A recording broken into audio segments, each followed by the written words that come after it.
It is Wednesday on Tuesday, all day long here. It's probably raining outside. Please forgive me. So it is Tuesday, and it is raining. The sun back here behind the clouds, and now I am just in here, and I've got two guests with me.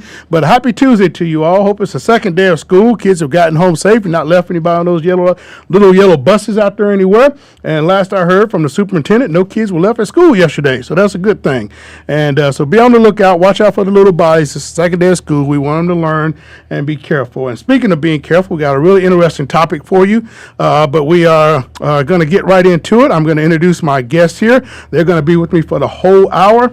You know, about 3 weeks ago, we were on talking, and I was sharing with you guys, and I was saying about Radio Land, about different things and how life kind of happens. And then last Monday we had the storms come through here with the heavy rains and the clouds, and there was kind of tornado warnings in the area too. Just kind of really made you have a different perspective of things, and so really made you think. And so we had a week where we really had good callers calling in, and we were talking about hope and just trying to be the best of our angels.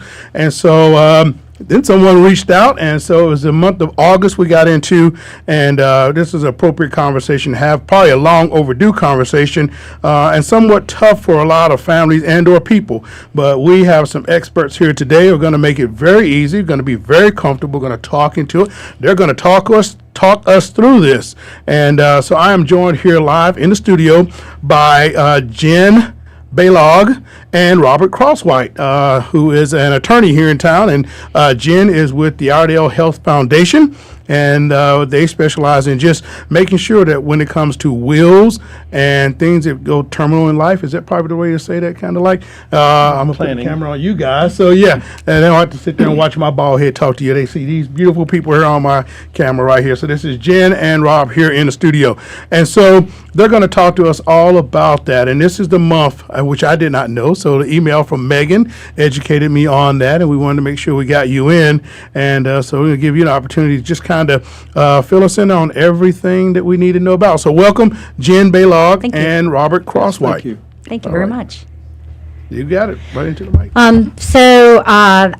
As you mentioned, I'm the executive director of the Iredell Health Foundation, and one of the many things we do is we support the efforts that happen at the Iredell Health System.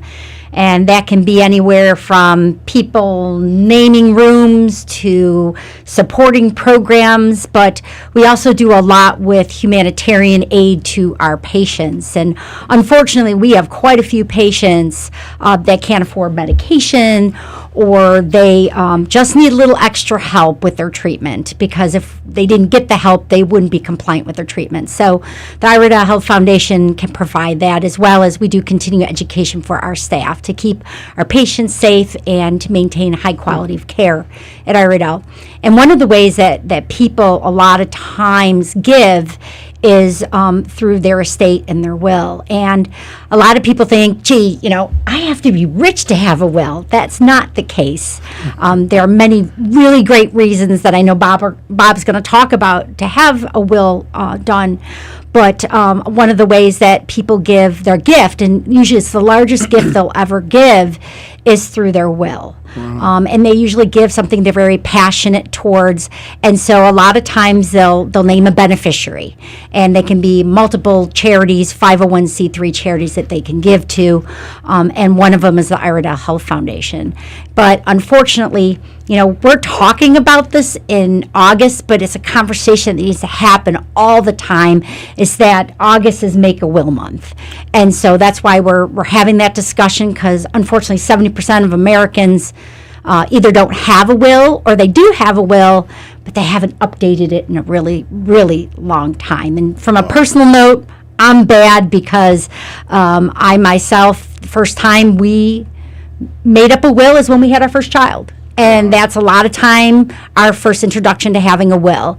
But as our children get older, whether they get married or, circumstances change in your life and there's life events, you really should go back and get your will changed, because ultimately at the end of the day, we want our wishes granted, upon our death. So there's just multiple ways you can do that. And I have my expert here with me, Bob Crosswhite, to talk a little bit about that. So, Bob, any advice on, and I know you can change your will multiple times, so.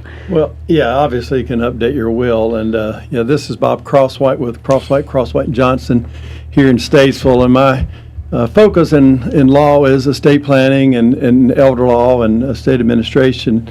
But it is very important to have your documents in place. In fact, we had a will come into our office today. I looked at it. Someone pulled it off the internet. They tried to fill it out. They got it signed. The person's now passed away, but the will did not leave any provision for their assets. And that's not the first time I've seen that happen. No. But, like Jen was talking about, having a will, a last will and testament, is a very important vehicle to have, because within a will, not only could you designate your executor, your administrator, who do you want to handle your affairs if something happened to you, but if you have minor children, you can designate guardians, who to step in the role as mom and dad if something happened to you. And you can also designate how your assets are to be left, whether to your spouse, to your children, to charity, or whatnot. But in addition to having a last will and testament, the most important documents I tell clients that they can have while they're alive is a durable financial power of attorney and a health care power of attorney. With a durable financial power of attorney, you designate someone to pay your bill, sign your check, act on your behalf, communicate with your power company, whatever needs to be done on your behalf if you're not able to do so.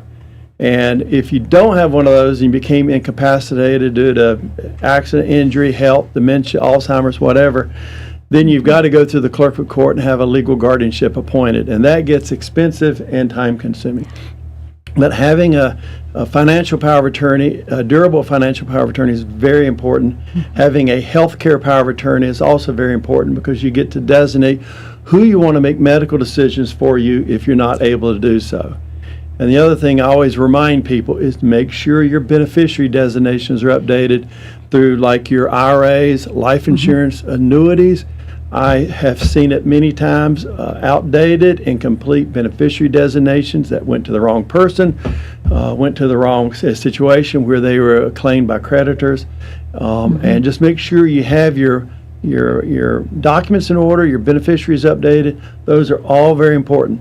And Jen mentioned charities. It's always important to look at charities, particularly, I have clients sometimes that may not have any children. They don't know exactly what to do with their assets. Their parents are passed away.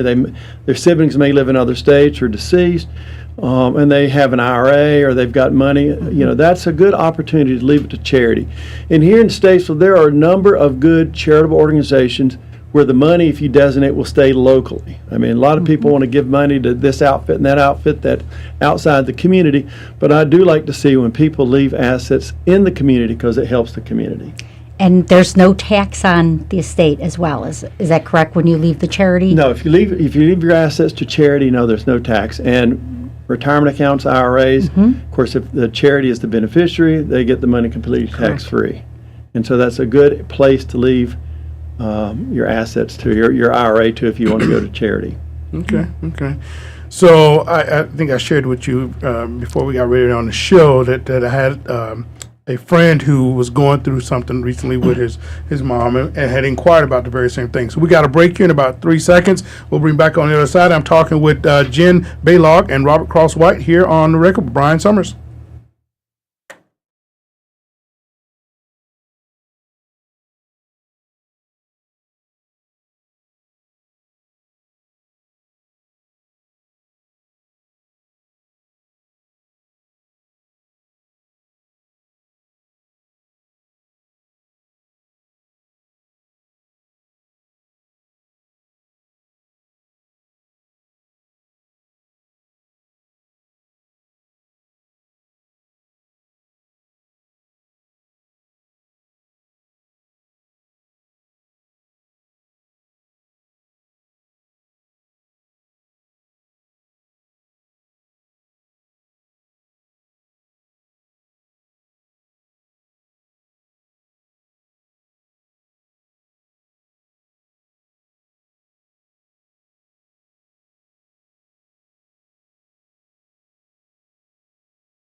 righty, good folks. It is still Tuesday all day long. I'm joined live here in studio, in person. They braved the little shower we had weather-wise and made it out here to our studios here on Radio Road. I'm joined by the, I would say, Honorable Robert Crosswhite.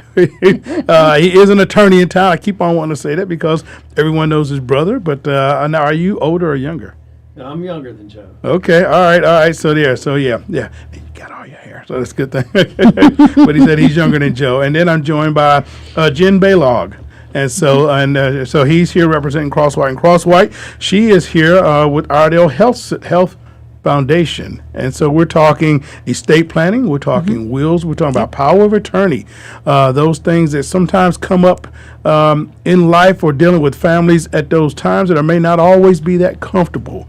So, I was thinking just about a couple weeks ago, and I thought, we're going to try to see if we can get one of the funeral homes in town on the air. And so, being that we're a new radio station, new ownership anyway, I reached out and I called up and I said, okay. And I think they thought I was trying to sell them advertising. I said, no, we just want you to come talk for free. This doesn't cost you anything. So I still do, because again, it's just about what you were talking about, having those conversations, having those things in order.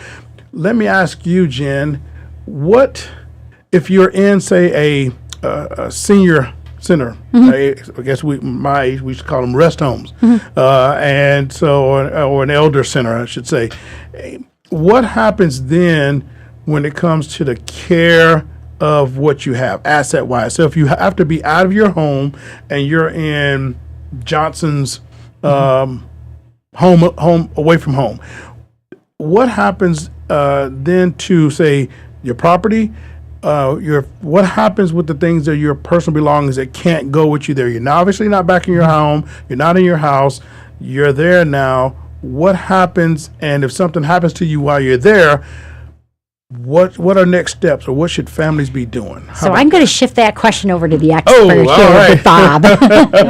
All right. Area called Elder law. Elder law. Oh, wow. Okay. Elder law. All right. It's a specific area of law.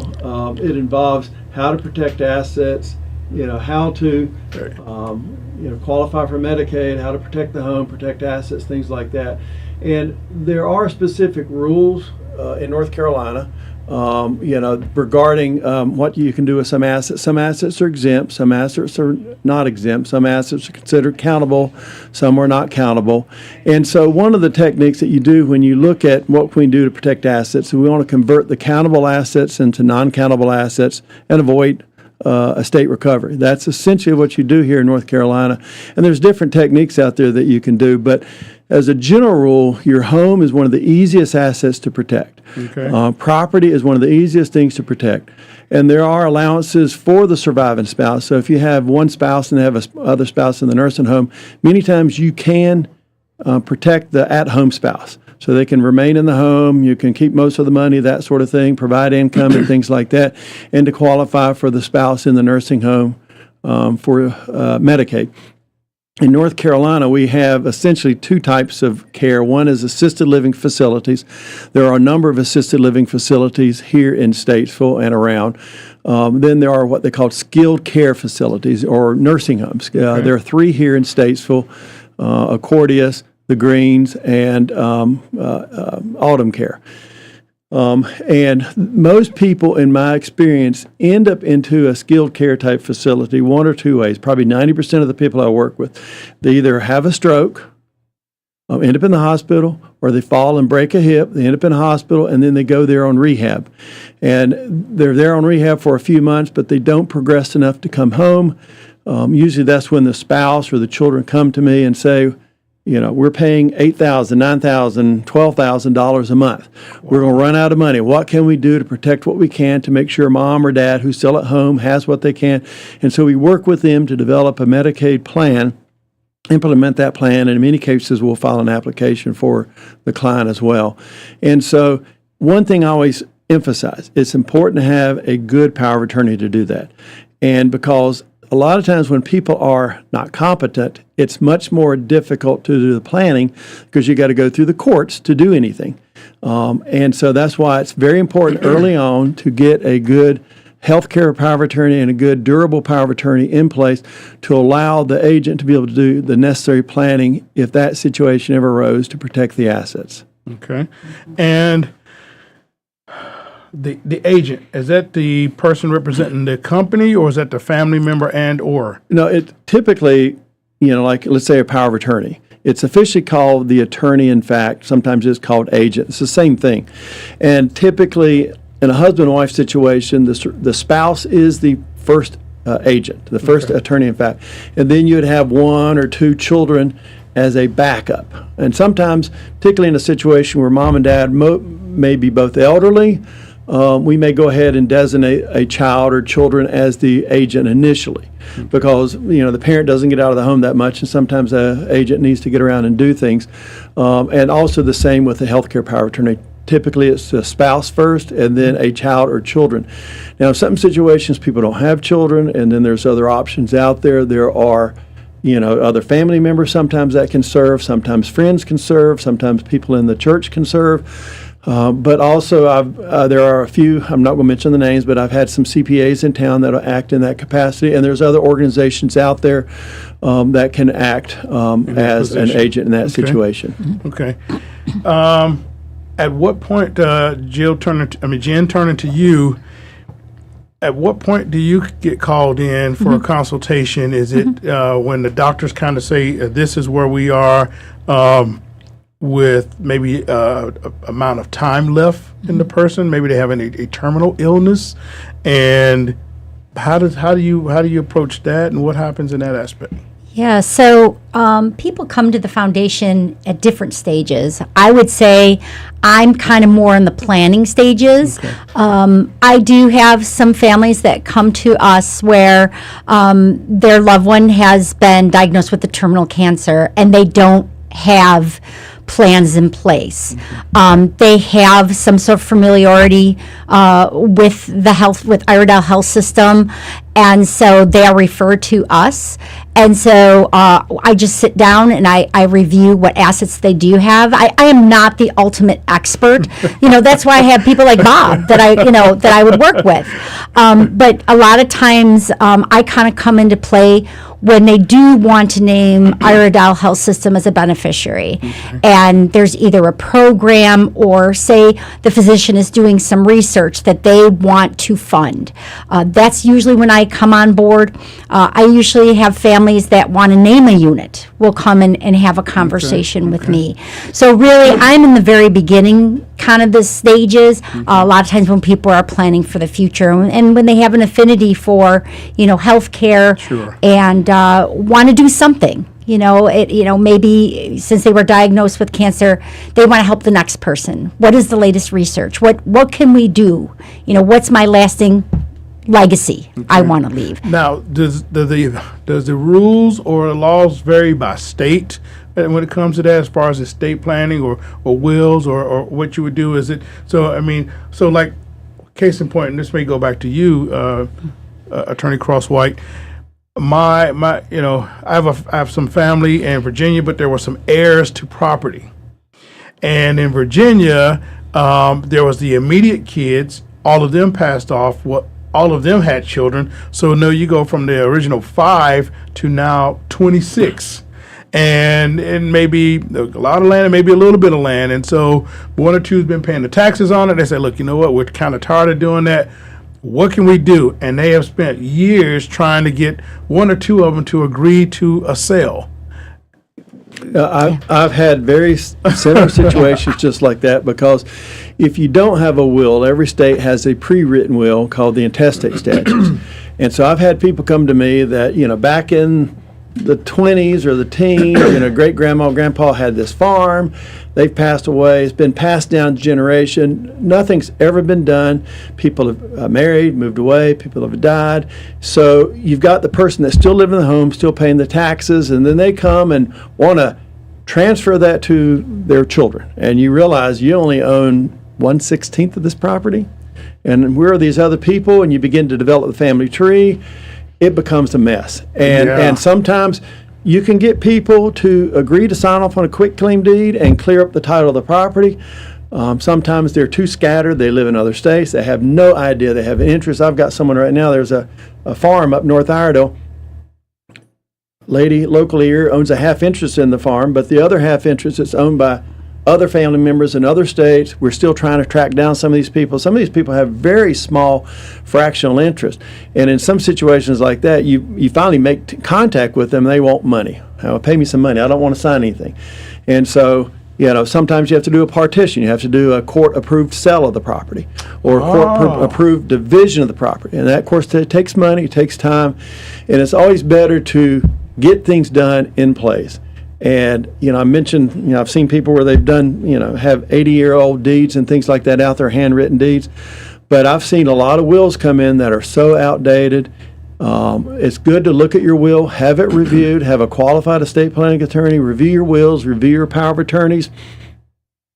I mentioned elder law before, the importance of a power of attorney, but it's not just any power of attorney. I've seen a lot of these short form, 2-page statutory forms. They're good for banking purposes, but when it comes to doing some protection for elder law, Medicaid planning, asset protection, many times they're insufficient. And so if I meet with someone, I want to update those to give them the more enhanced version of the power of attorney so we can do those necessary planning.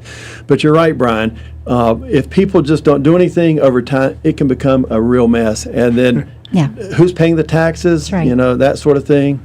Yeah, I heard you say something, and I'm so glad to have both of you here on this show because I think out there in radio land, a lot of people are saying, hey, that may apply to me or my family. You mentioned something, Attorney Crosswhite, when you said partition the land. So it could be an acre, and maybe the other siblings don't want to sell. You can actually partition to sell a part of what is that person's? Yes. Really? If you've inherited, let's say, a house, okay, and this is a very common situation. Let's say 4 children inherit the house. One son is living in the home. He's kind of a bum. He's never really had a job. He's just hold that thought. Ready to go on break. Crosswhite. We'll be right back on the other side of this break. Brian Summers on the record.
righty, good folks, and here we are. We're at the bottom of the hour. It is still Tuesday all day long. I'm joined here live in the studio by attorney Robert Crosswhite and Miss Jennifer Balog. And so she is from Iredell Health Foundation, and he is with Crosswhite and Crosswhite. And they're here today, and we're sharing and getting a little understanding for those sometimes uncomfortable family conversations that take place around a time of how do you plan an estate? What if you're incapacitated?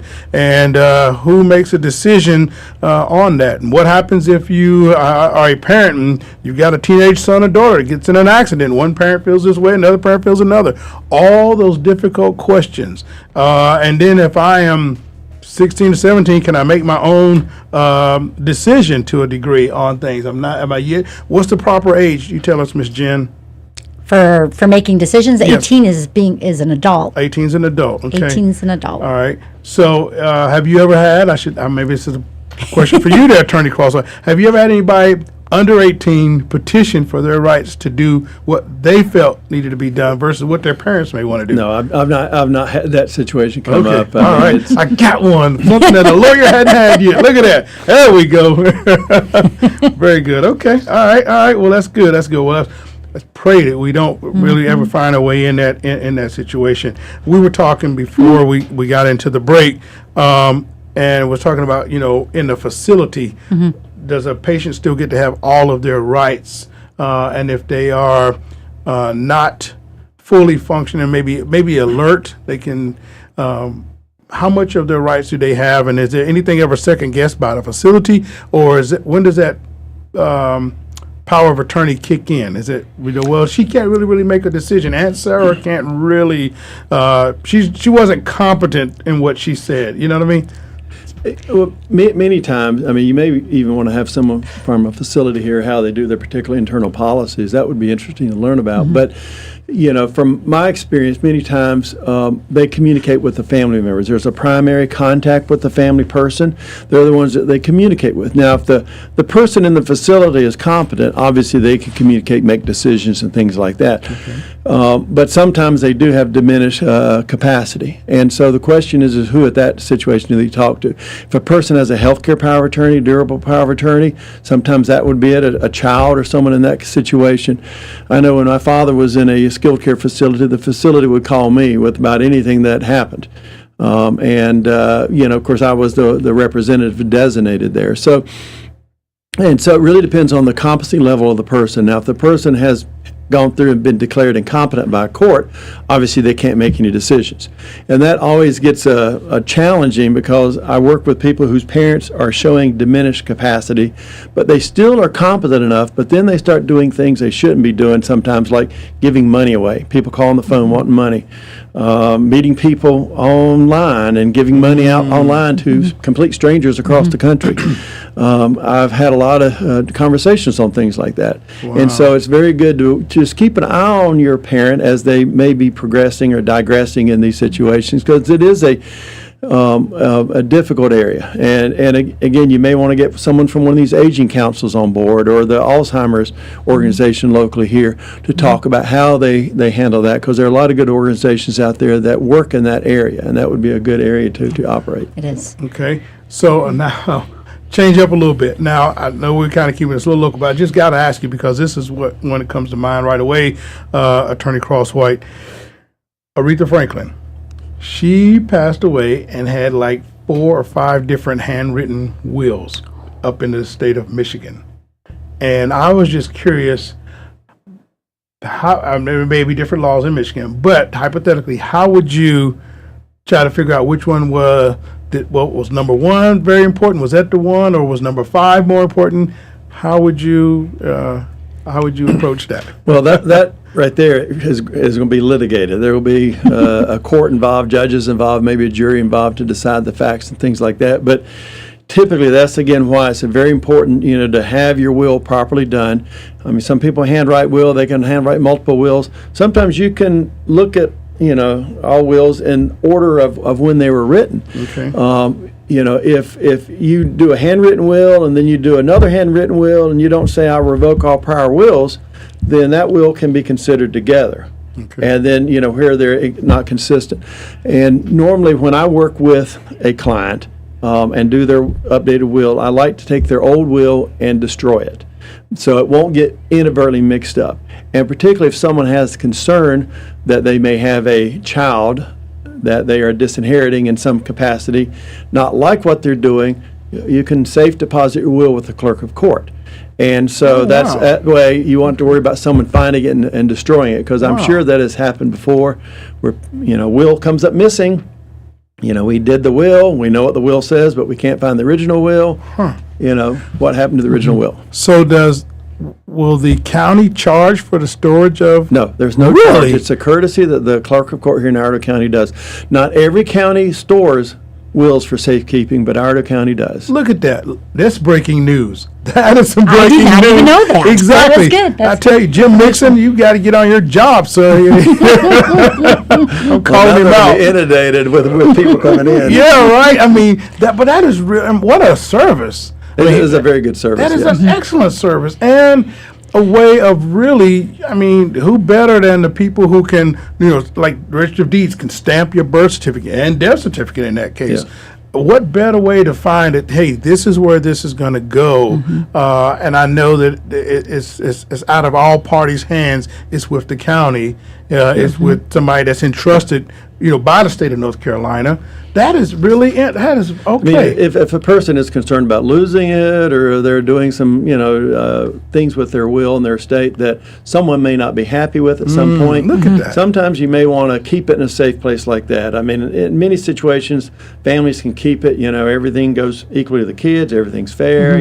No funny business, and so they are can certainly hold on to it. But I still have a number of people that want to be held in safekeeping by the clerk of court. I got to tell you that, boy, folks, this is going to be a shameless plug. But if you need legal services, let me just tell you that Crosswhite, that's where you want to go, because they even got the free services that they'll tell you about. So, but what an awesome thing, and that's just breaking news. Yes. And one of the things that I come across that you kind of mentioned before is when you're planning your will or planning, your beneficiaries for your different assets that you have, some families go ahead and they just do it, but others bring in the family members, or they bring in their children and they have that conversation. Do you mind talking a little bit more about that? Because I know in my family, when we have that conversation, I know where everything is at mom and dad's house. So if something happens, I know where everything is at. I know everything they've planned on, but some families don't do it at all. So can you talk about that importance? Well, yeah, I have some clients, they are poker players, even with me, when it comes to trying to help doing them and things like that. Some of them have their family involved. They discuss things. Some situations which are sometimes challenging is you may have a business, you may have a farm, you may have one of your children that runs the farm, one or two of your children involved in the business, some are not involved in the business. So, how do you plan for that? And because sometimes you may want to give the farm to this child, and so all of a sudden he's getting a greater amount of assets. What can you do for the other children? Are they aware of that, what's going on? Because sometimes it's good to have these discussions with families and things like that. And the other thing I find a lot is sometimes I work with people that have children that are disabled. They were born mentally handicapped, or they developed some sort of disability later, and they're concerned, what if at some time in the future, these people, my children inherit money? What happens? And so that's where we look at setting up special needs trusts, supplemental needs trusts, so they can receive an inheritance, but yet they don't lose their SSI benefits, their Medicaid benefits, those sort of things. And it is important to do that. And then also sometimes people have children that aren't good with money. They may blow money. They have a marriage that's not going well. They want to make sure that what they leave will stay in the family bloodline, will go to the child, the children, and sometimes that's where we look at trust. Gotcha. You set up a trust and things like that to protect the assets, make sure they go to the people and not get to the outlaws and get caught up in divorce and things like that. Hold that thought. Attorney Crosswhite, right back on the side of the break. Brian Summers on the record. Keep it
All righty, good folks. That is the music. You hear it. It is still Tuesday here, and I'm your host, Brian Summers, here for On the Record, WSIC. And we didn't do roll call. We just went right into my guest here. I have attorney Robert Crosswhite and Jennifer Balog, and she is with Iredell Health Foundation, and he is with the law firm of Crosswhite and Crosswhite. And so I went right into it. But my little roll call is that we do Troutman, Harmony, Lake Norman, Cornelius, Davison, and we do South Wilkesboro. We do Taylorsville and Salisbury. So we shout out to you all every day. It's a roll call. We reach, and we have reached down there here on WSIC, and we're glad to have you tuning in Radio Land. It is Tuesday, and tomorrow is Wednesday. So we'll get through it.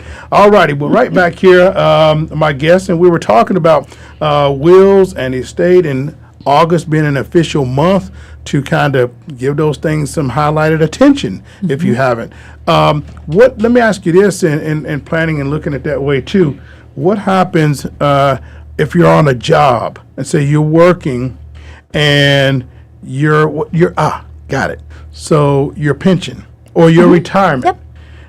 What happens in that aspect? I guess it goes back to you, Ernie Crosswhite. I can say just one plug for your retirement. So my plug, I just want to mention, if you have like an IRA and something like that, a lot of people with their retirement, there's a couple different things you can do, and one is beneficiary. So, a lot of people are like, hey, it's my spouse or my kids, but, some people are really passionate about their causes, and they forget that you can actually name a charity as a beneficiary, and it's a really good tax reason to do so as well, to name a charity. And not to cut you off, but and universities, my alma mater sends me. I think it was like the 25th year of being a graduate. They send me letters saying, you can consider us in your estate planning, and I'm like, huh? Yeah.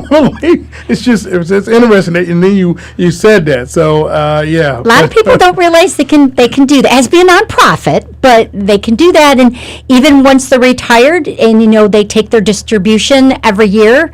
Once you're 70 and a half, and you don't have to take that distribution if you don't need it. You will get taxed. So if you do roll it over directly to a charity, you can get that tax break, and it's a great thing to do. Another one for you here. Had a friend, a guy who retired before I retired, police officer in Washington, D.C. He was married 30-some years ago, got remarried, and he passed away. All of his work was in the first wife's name. Yes. I've seen that happen. Had not been married in 30 years. Yep. They had to track her down, and of course, none of what he had in his mind was probably thinking this is my wife now. He had not went back to Metropolitan Police and updated his beneficiaries. A lot of people don't think of that. I've seen that happen a number of times where people did not update the beneficiary and their former spouse was the beneficiary. Yep. And it's always good. Anytime I work with someone on estate plan, we always talk about beneficiary designations and how to update them. And you mentioned IRAs going to charities. I have people that come and they say, well, I want to leave my son $50,000, and I want to leave a charity $50,000, but leave my IRA to my son. And I'm like, well, why don't you reverse that? Yes. Let your son get the $50,000. That's tax free. The charity gets the IRA. That's tax free to the charity. And I've got people. You mentioned universities. I've got people now. They're looking at leaving IRAs to the university, to the charitable organization, for scholarship funds and things like that. And so, it's a matter of looking at planning and doing the planning and things like that. And like I mentioned, there are lots of good charitable organizations in Iredell County. Iredell Health Foundation is one. I've had people leave money to Mitchell to set up scholarship funds. There's other charitable organizations in Iredell County. I always prefer it when people leave the money home instead of sending it out. So now we got to do another plug. Crosswhite and Crosswhite. What's your website address? Tell us how to find you.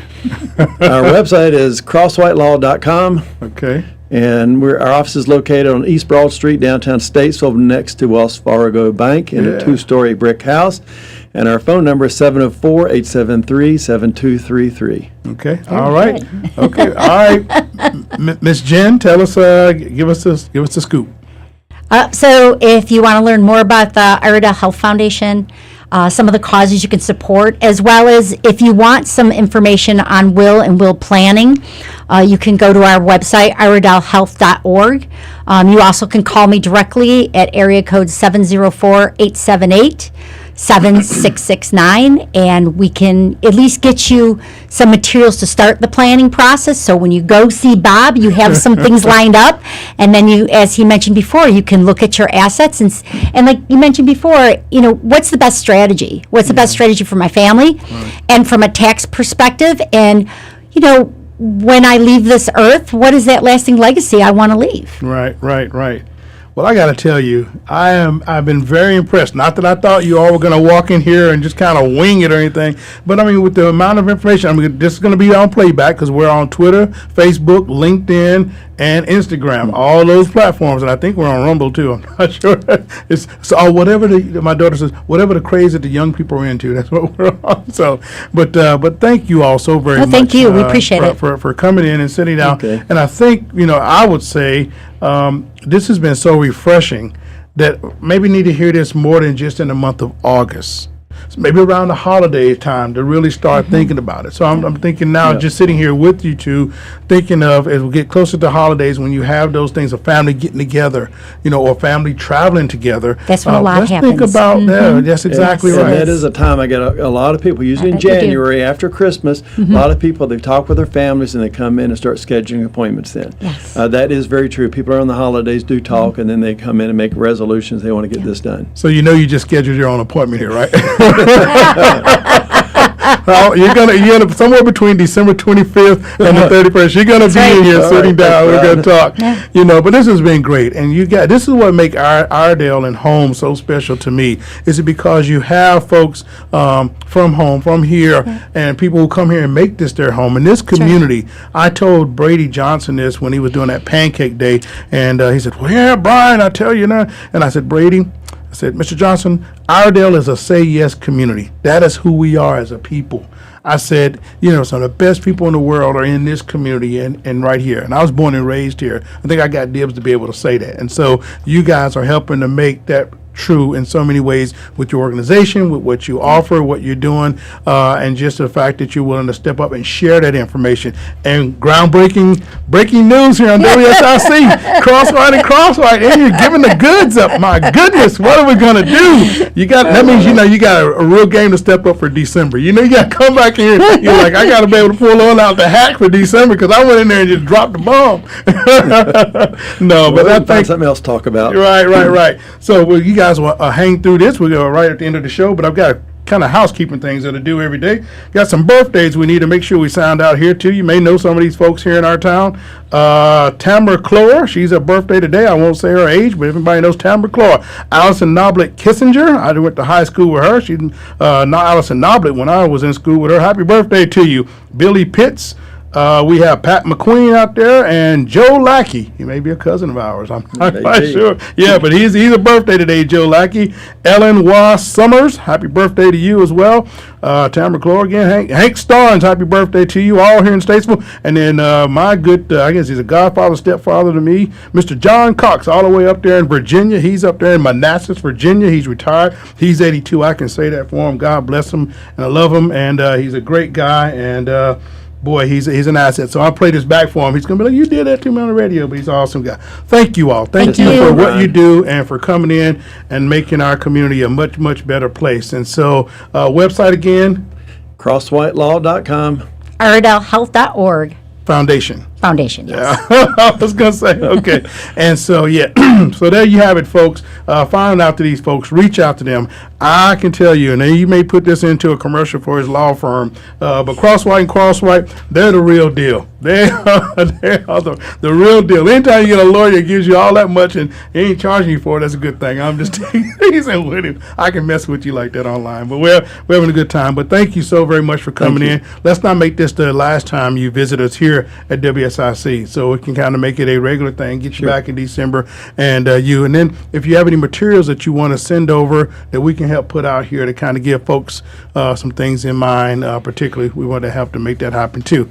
All right, anything going on for the weekend you all want to share, any events? And now with the Iredell Health Foundation, is there anything around what this month celebrates is going on in the in the community? You know, the only other thing that, we have coming up is in October, we have an event called the Heart of Jazz. Okay. And that supports cardiac and vascular care right here in our community. So Okay.